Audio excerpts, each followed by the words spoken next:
Imagina que estás en medio del desierto del Sáhara. No hay carreteras, no hay puntos de referencia, no hay forma de pedir ayuda. La temperatura durante el día alcanza los 55 grados Celsius, lo suficientemente alta como para cocinar carne sobre el capó de un vehículo. Por la noche, desciende tan rápido que se te entumecen las manos antes del amanecer. El horizonte se ve igual en todas direcciones. Y en algún lugar, a cientos de kilómetros de la posición amiga más cercana, te espera la fuerza blindada más poderosa de África. Te espera con 350.000 soldados, miles de tanques y una fuerza aérea que domina el cielo sobre todo el territorio entre Egipto y Túnez. Tienes 11 hombres, 3 camiones, y una idea que la mayoría de los oficiales superiores del ejército británico ya han calificado de suicida. Esto no es el comienzo de un plan fallido. Este es el comienzo de la mayor incursión no convencional en la historia de la guerra moderna. Para el verano de 1941, la guerra en el norte de África se había convertido en una pesadilla para el Imperio Británico.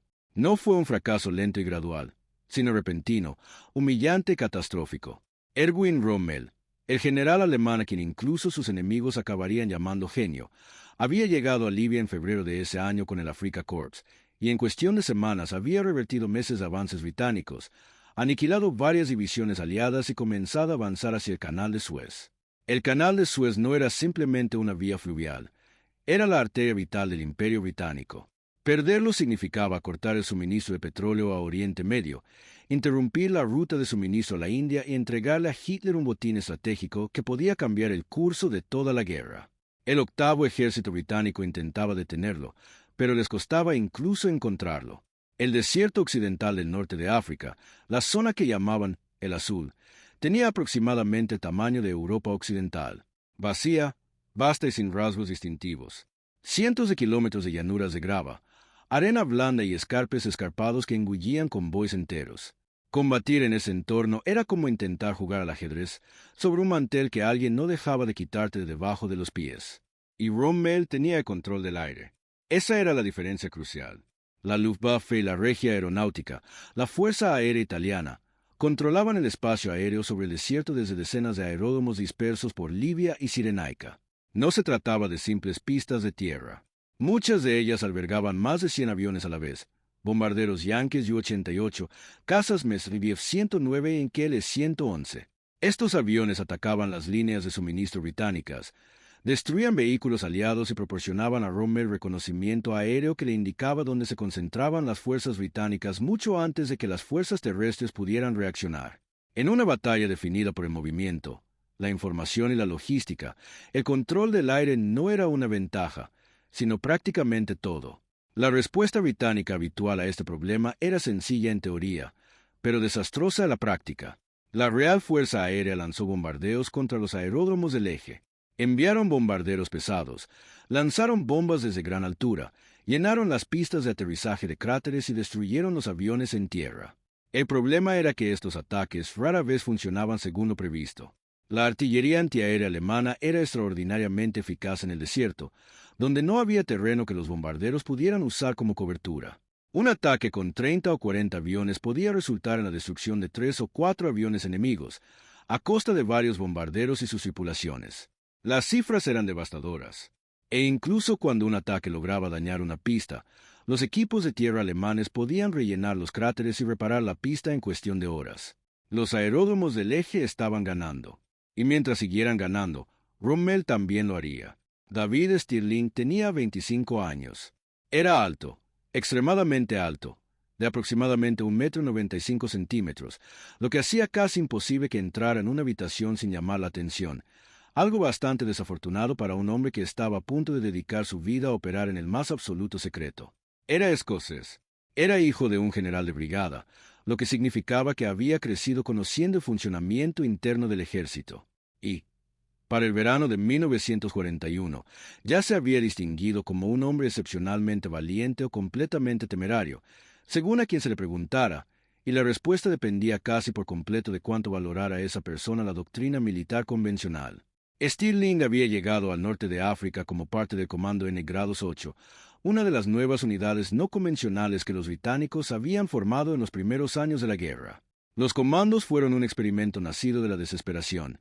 el reconocimiento de que las tácticas de infantería estándar por sí solas no podían ganar esta guerra, y que era necesario desarrollar algo más rápido, más preciso y más difícil de predecir. Pero Stirling se sentía frustrado. Las incursiones de comandos en las que había participado eran, en su opinión, demasiado grandes, demasiado engorrosas y demasiado fáciles de detectar.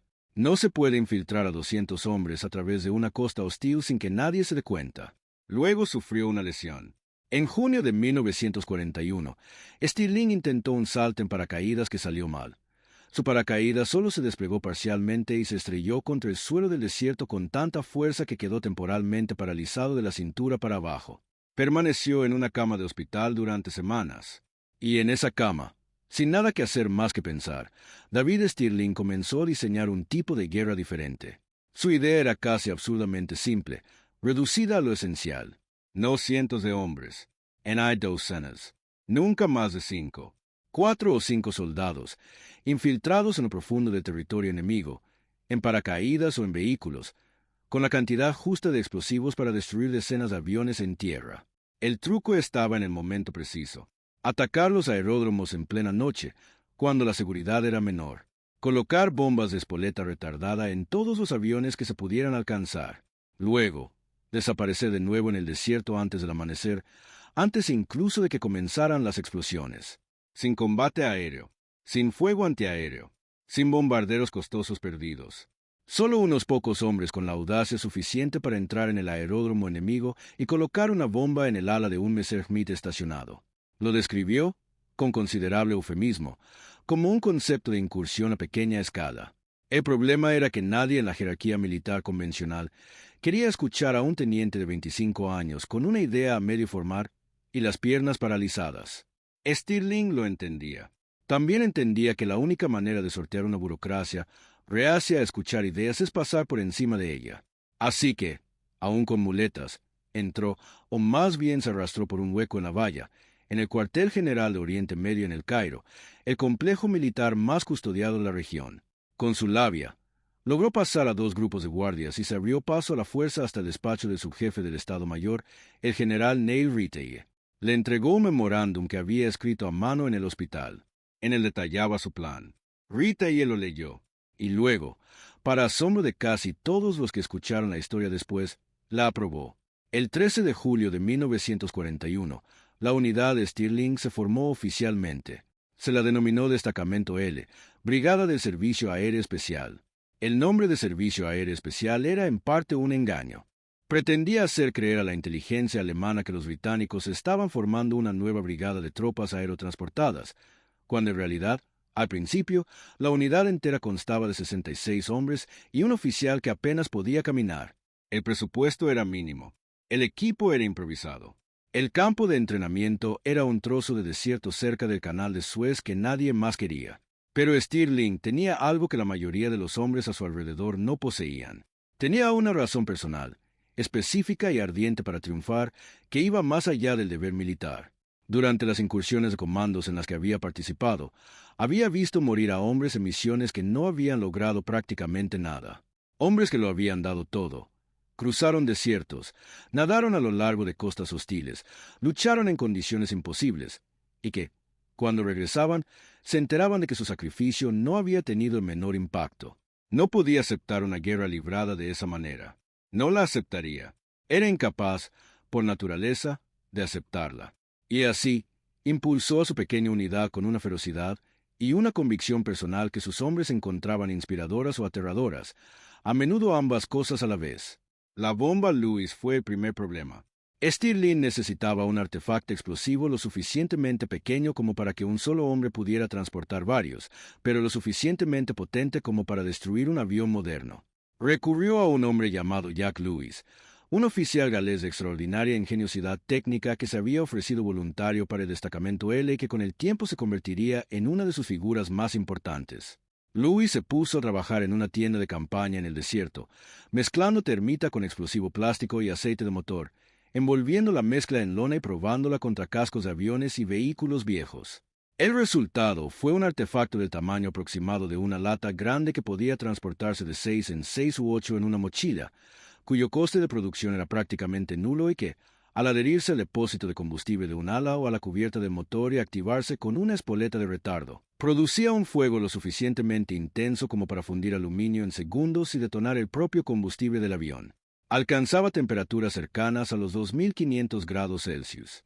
Jack Lewis nunca alcanzó la fama de Stirling. Murió en diciembre de 1941 en un ataque de una Stuka en la carretera del desierto durante una operación de extracción tras una incursión. Tenía 28 años, pero la bomba que creó, la bomba Lewis, o bomba Lewis, como la llamaban sus hombres, llegó a destruir más aviones enemigos que cualquier otro sistema de armas utilizado en la campaña del norte de África. El siguiente problema era la inserción. El concepto original de Stirling se centraba en lanzamientos en paracaídas. Pequeños equipos que saltaban de aviones por la noche, aterrizaban cerca del objetivo, llevaban a cabo la incursión y luego marchaban a pie hasta un punto de extracción preestablecido donde el grupo de largo alcance del desierto los recogería. El grupo de largo alcance del desierto, LRDG, era otra de las unidades no convencionales británicas, una fuerza de navegantes y conductores del desierto que habían pasado años aprendiendo a moverse por el Sáhara guiándose por las estrellas, el sol y una técnica para leer la arena y la grava que les permitía estimar su posición con notable precisión incluso, sin carreteras ni puntos de referencia. Eran, en palabras de quienes trabajaron con ellos, los mejores navegantes del desierto del mundo. La primera prueba real del concepto de inserción en paracaídas fue una catástrofe. El 17 de noviembre de 1941, 66 hombres del destacamento L saltaron de un avión Bristol-Bombay de noche, en condiciones que el servicio meteorológico había descrito como aceptables. El servicio meteorológico se equivocó. Los vientos a la altitud de salto superaban los 48 kilómetros por hora, muy por encima del umbral de seguridad para un salto en paracaídas. Los hombres fueron lanzados de lado en sus líneas. El aterrizaje fue brutal. El equipo quedó esparcido por kilómetros de desierto. Cuando el LRDG llegó al punto de extracción 3 días después, solo 22 de los 66 hombres originales habían sobrevivido a la operación. 34 habían muerto o habían sido capturados. Desde cualquier punto de vista, fue un desastre. La mayoría de los comandantes habrían suspendido el experimento en ese momento. Stirling no lo hizo. Analizó lo que había fallado, el lanzamiento en paracaídas, y lo eliminó por completo del plan. El LRDG no solo evacuaría alzas después de una incursión, sino que también los transportaría en vehículos. Equipos de 5 hombres del SAS, cargados en camiones del LRDG, enormes vehículos Chevrolet 1533 y Ford F-30 modificados, cada uno capaz de transportar una tonelada de suministros a través de 600 millas de desierto sin carreteras, serían conducidos hasta a 20 o 30 millas del objetivo. Se infiltrarían a pie al amparo de la oscuridad, llevarían a cabo la incursión y serían evacuados antes del amanecer. Sin paracaídas, sin altitud, sin viento. Lo cambió todo. Los ataques comenzaron en diciembre de 1941 y tuvieron un éxito casi inmediato, superando con creces las expectativas de los militares convencionales. Un equipo de 5 soldados del SAS, el propio Stirling, Paddy Mayne y otros 3, entró en el aeródromo de Tmimi la noche de 14 de diciembre y colocó bombas Lewis sobre 24 cazas Messerschmitt 109. Permanecieron en el aeródromo menos de 45 minutos. Las bombas tenían espoletas de 90 minutos. Para cuando la primera explosión iluminó el cielo, el equipo ya se encontraba a 16 kilómetros de distancia, avanzando en la oscuridad. 24 aviones destruidos. En una sola noche, con 5 hombres y una caja de bombas caseras. El coste total de la operación fue 0 bajas propias. 2 noches después, un equipo paralelo atacó el aeródromo de Sidi Raideh y destruyó otros 14 aviones. En la víspera de Navidad de 1941, Stirling atacó a Jeddah y destruyó 37 aviones en una sola noche, más de los que la Real Fuerza Aérea había destruido en cualquier bombardeo convencional durante toda la campaña del norte de África. La noticia se extendió rápidamente, pero no lo suficientemente rápido, o al menos, no llegó a las personas adecuadas. El servicio de inteligencia de Rommel sabía que los aviones estaban siendo destruidos, obviamente. Los restos eran difíciles de pasar por alto, pero el método era casi incomprensible para los analistas alemanes. Los registros de seguridad no arrojaron resultados. No había huellas, porque los equipos esas fueron insertados y extraídos desde una dirección completamente distinta a la que indicaban las huellas. No había testigos, porque cualquiera que estuviera lo suficientemente cerca como para ver a un hombre en la oscuridad colocando una bomba en un ala en un hangar oscuro generalmente estaba dormido o mirando en la dirección equivocada. Los alemanes comenzaron a suponer que las bombas eran colocadas por simpatizantes locales. Arrestaron a varios civiles libios. Se equivocaron una y otra vez. Las redadas continuaban. Stirling comprendió algo que la mayoría de los comandantes militares de la época aún no habían articulado del todo. En una guerra de logística, moral e iniciativa, el efecto psicológico de un ataque exitoso valía 5 veces más que su resultado físico. Cuando las tripulaciones aéreas alemanas e italianas llegaban a sus aeródromos al amanecer y encontraban filas de aviones calcinados, aviones junto a los que habían cenado, aviones que habían mantenido, repostado y en los que habían confiado, el impacto en la moral era devastador. El personal de tierra empezó a solicitar traslados. Los pilotos comenzaron a dormir en sus cabinas con los motores calientes por temor a otro ataque. El cuartel general de la Luftwaffe comenzó a colocar guardias cada 50 metros alrededor de cada aeródromo importante, lo que significaba que esos hombres no hacían nada más, ni mantenimiento de aviones, ni conducción de vehículos, ni defensa contra ataques convencionales.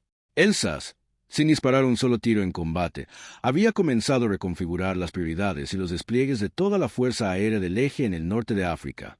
Pero Stirling ya estaba planeando algo más grande. Para la primavera de 1942, el destacamento L había demostrado su valía de forma tan convincente que fue ampliado y redesignado formalmente. Ahora era el primer regimiento SAS, con casi 500 hombres organizados en escuadrones, cada uno capaz de operar de forma independiente en un sector diferente del desierto occidental. La unidad había sido equipada con algo nuevo y extraordinariamente poderoso, el Jeep armado. El Jeep Willys MB ya era el vehículo ligero más versátil del arsenal militar aliado. Pero Stirling y sus hombres le habían hecho una modificación que lo convirtió en un sistema de armas de letalidad asombrosa. Le quitaron los parabrisas, que reflejaban la luz de la luna y podían delatar su posición a kilómetros de distancia. Eliminaron todo lo innecesario: asientos de pasajeros, equipamiento de confort, soportes de repuesto. Luego, montaron ametralladoras Vickers gemelas en la parte delantera y trasera del vehículo, para un total de 4 ametralladoras por jeep, cada una capaz de disparar entre 900 y 1200 proyectiles por minuto. Una columna de 20 jeeps del SAS, avanzando rápidamente por un aeródromo enemigo en la noche, podía lanzar una cantidad de fuego casi inimaginable contra aviones estacionados, hangares, depósitos de combustible y equipos de apoyo en cuestión de minutos. Esto ya no era una infiltración silenciosa. Esto era una tormenta en movimiento. El objetivo elegido para la mayor incursión con jeeps de la guerra fue el aeródromo de Sidi Anais, cerca de la frontera entre Egipto y Libia. Para el verano de 1942, el Afrika Korps de Rommel había avanzado hasta el Alamein, a menos de 96 kilómetros de Alejandría y a apenas 160 kilómetros de El Cairo. La situación era desesperada. El octavo ejército resistía con uñas y dientes. Los aeródromos del eje en torno a Sidi Anais apoyaban la ofensiva final hacia el canal de Suez con más de 100 aviones de primera línea, incluyendo algunos de los bombarderos en picado más efectivos del arsenal de la Luftwaffe. Stirling reunió una fuerza de 18 jeeps, 90 hombres. Recorrieron cientos de kilómetros de desierto abierto, guiándose por las estrellas, moviéndose de noche y ocultándose bajo redes de camuflaje durante el día. El LRDG los condujo hasta lo suficientemente cerca del aeródromo como para atacarlo. La noche del 26 de julio de 1942, aproximadamente a las 11 de la noche, 18 jeeps se aproximaron al perímetro del aeródromo de Sidi Anais en completa oscuridad. Hubo una breve y tensa pausa. Los centinelas avanzaban a lo largo de la alambrada. Voces lejanas, alemanas e italianas, resonaban en el aire inmóvil del desierto. Los aviones estaban alineados en las plataformas de la pista, sus siluetas apenas visibles a la luz de la luna. Entonces Stirling dio la señal. La columna avanzó hacia el aeródromo en 2 filas, 9 jeeps en cada una, uno al lado del otro, conduciendo aproximadamente 30 millas por hora a lo largo de la línea de aviones estacionados, y las 64 ametralladoras Vickers abrieron fuego simultáneamente. Según todos los testimonios, el sonido era indescriptible. Cada Vickers disparaba con un doble clic característico, un staccato rítmico, casi mecánico, que los hombres que lo oyeron en el desierto recordarían para siempre. Multipliquen ese sonido por 64. A corta distancia, en la quietud de la noche, los habitantes del pueblo de Mersa Matruh, a casi 64 kilómetros de distancia, informaron haber visto un resplandor en el horizonte. Los proyectiles incendiarios de las ametralladoras Vickers-K, cargados siguiendo un patrón específico, alternando proyectiles perforantes, trazadores e incendiarios, atravesaron los paneles de aluminio de las alas y los tanques de combustible, incendiándolos al instante.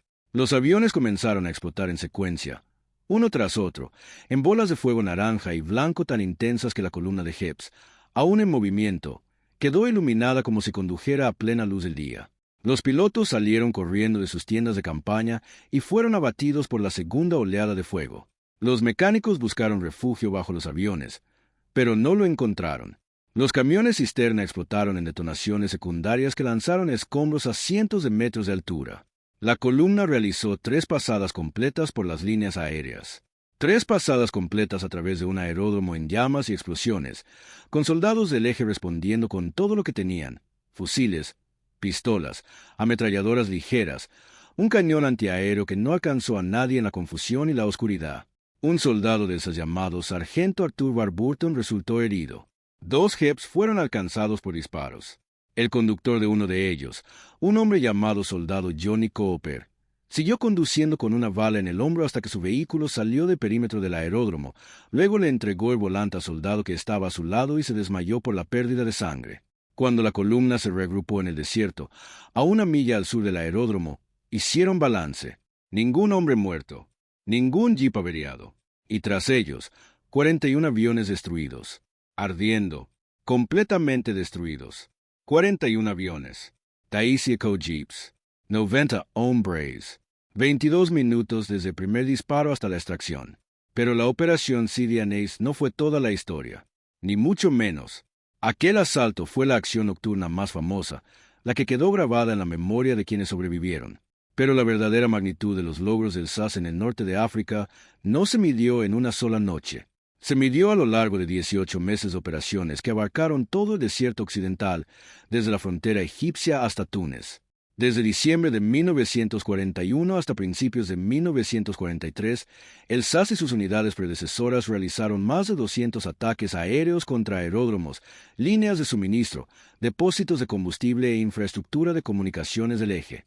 El número total de aeronaves destruidas, confirmado tanto por los registros operativos aliados como por el análisis posterior de los registros de pérdidas de la Luftwaffe y la Regia Aeronáutica, fue de aproximadamente 400, si bien muchas estimaciones sitúan la cifra en un nivel superior. En comparación, la Real Fuerza Aérea lanzó decenas de miles de bombas durante el mismo periodo en el mismo teatro de operaciones para lograr resultados similares, pero a un costo mucho mayor en aeronaves y personal. El SAS logró esto con menos de 500 hombres en su máximo esplendor. Sus bajas, si bien dolorosas, fueron una fracción de las que habrían requerido operaciones convencionales de impacto estratégico comparable. El propio Rommel abordó el problema de las comunicaciones con Berlín. Sabía que estaba siendo atacado. Sabía que estaban destruyendo aviones. No podía descifrar cómo, quién lo hacía ni de qué dirección provenía la amenaza. Sus informes de inteligencia describían a los atacantes en términos casi mitológicos, pequeños grupos de hombres que aparecían de la nada en el desierto profundo y desaparecían antes de que se pudiera reaccionar. Ordenó medidas de seguridad adicionales. Trasladó aviones a ubicaciones más dispersas. Reasignó tropas de combate a la defensa de los aeródromos. Cada una de esas contramedidas le costó algo que necesitaba desesperadamente en otro lugar. Stirling fue capturado el 10 de enero de 1943 en las colinas de Túnez, abatido por tropas alemanas durante una operación de infiltración fallida. Finalmente, fue enviado al castillo de Colditz, la prisión de máxima seguridad reservada para los oficiales aliados considerados demasiado peligrosos o propensos a fugarse como para ser recluidos en cualquier otro lugar. Intentó escapar de Colditz 4 veces, pero fracasó en todas las ocasiones, lo que podría ser el único fracaso significativo de su carrera bélica. Pero la unidad que había creado no murió con su captura. Continuó, se expandió. Lo que había comenzado como 66 hombres con explosivos improvisados y una idea prestada, se convirtió en el modelo para cada fuerza de operaciones especiales que el mundo occidental construiría en las décadas siguientes. El regimiento británico SAS que existe hoy, el 22º Servicio Aéreo Especial, con base en Hereford, es un descendiente institucional directo de la unidad que David Stirling creó en una cama de hospital en 1941. La Delta Force estadounidense, modelada explícitamente según los principios del SAS, el Sayeret Matkal israelí, el SCSR australiano, el KSK alemán. Cada unidad de operaciones especiales de primer nivel en el mundo democrático remonta parte de su linaje, su doctrina o su filosofía institucional al concepto de que un pequeño grupo de hombres altamente entrenados y motivados, con libertad de acción y un objetivo específico, podría lograr lo que divisiones de tropas convencionales no podrían. La idea central era simple. No era nueva, pero sí simple.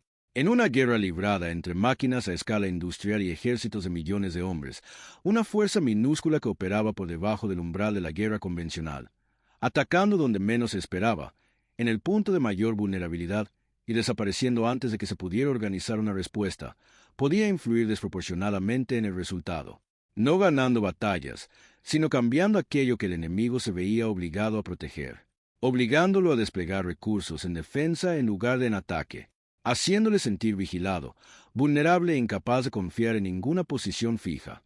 El SAS en el norte de África no ganó la campaña del Alamein.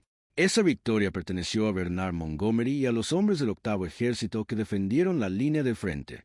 Pero el SAS debilitó el poder aéreo del eje en un momento crítico, puso a prueba los compromisos logísticos y de seguridad alemanes y demostró, sin lugar a dudas, que la era de la guerra puramente industrial, librada hombre contra hombre y tanque contra tanque en frentes abiertos, había terminado. El futuro pertenecería a fuerzas capaces de pensar con mayor rapidez, moverse con mayor agilidad y atacar con más contundencia que cualquier estructura militar convencional. 400 aviones. Ni uno solo derribado en combate aéreo. Ni uno solo destruido por un bombardero a gran altitud.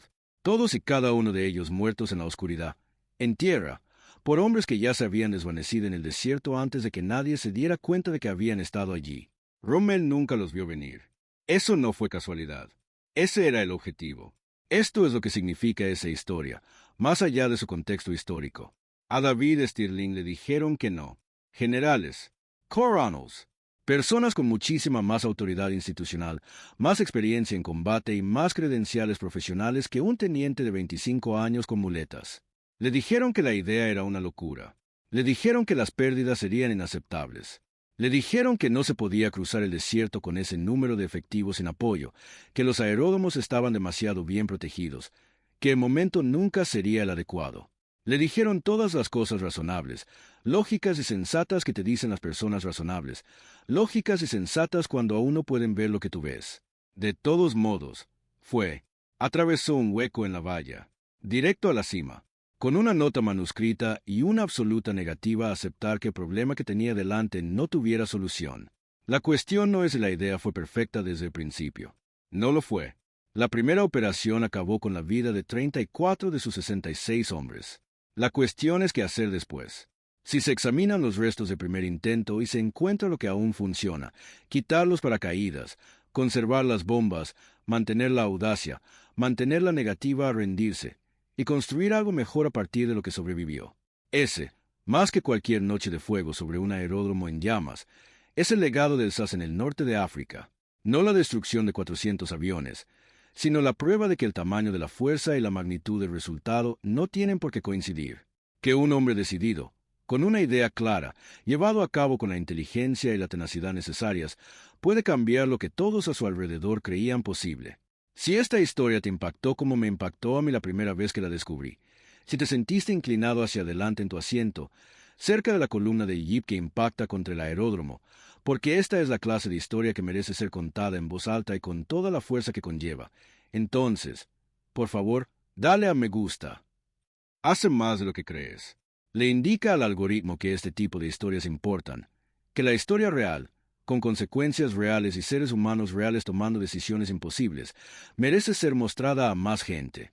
Solo toma un segundo y realmente nos ayuda a seguir creando contenido como este. Si eres nuevo por aquí, este canal se llama Historial Verificado, y cada historia que te traemos se basa en fuentes primarias, registros militares y los relatos de quienes estuvieron allí. No dramatizamos a costa de la precisión. No exageramos. No lo necesitamos, porque la verdad, cuando se indaga lo suficiente para encontrarla, siempre es más extraordinaria que cualquier cosa que alguien pueda inventar. Suscríbete para no perderte el próximo episodio. Y quiero preguntarles algo en los comentarios, porque tengo mucha curiosidad. ¿Quién creen que demostró más valentía? ¿Los hombres que entraron a esos aeródromos en la oscuridad con una bolsa de lona llena de bombas caseras? ¿O David Stirling, que entró en el cuartel general militar más custodiado de Oriente Medio con muletas y un memorándum escrito a mano, desafiándolos a que le dijeran que no a la cara? Dejen su respuesta abajo. No hay respuesta incorrecta. Pero presiento que el hilo va a ser interesante. La próxima vez, iremos a otro desierto. A otra guerra. Una misión tan clasificada que a los soldados que la llevaron a cabo no se les permitió hablar de ella durante más de 30 años. La operación no tenía nombre oficial cuando se realizó. Los hombres involucrados figuraban oficialmente en ejercicios de entrenamiento rutinarios. Lo que realmente hicieron reescribió los cálculos de la estrategia de la Guerra Fría e influyó en la planificación de misiones de operaciones especiales durante las siguientes 5 décadas. Querrás estar allí para eso. Gracias. De verdad, a todos los miembros de esta comunidad que ven, comparten, investigan las fuentes, hacen preguntas difíciles en los comentarios y nos impulsan a mejorar. Ustedes son la razón por la que seguimos adelante. La historia pertenece a quienes se preocupan lo suficiente como para aprenderla. A ustedes les importa. Eso es importante.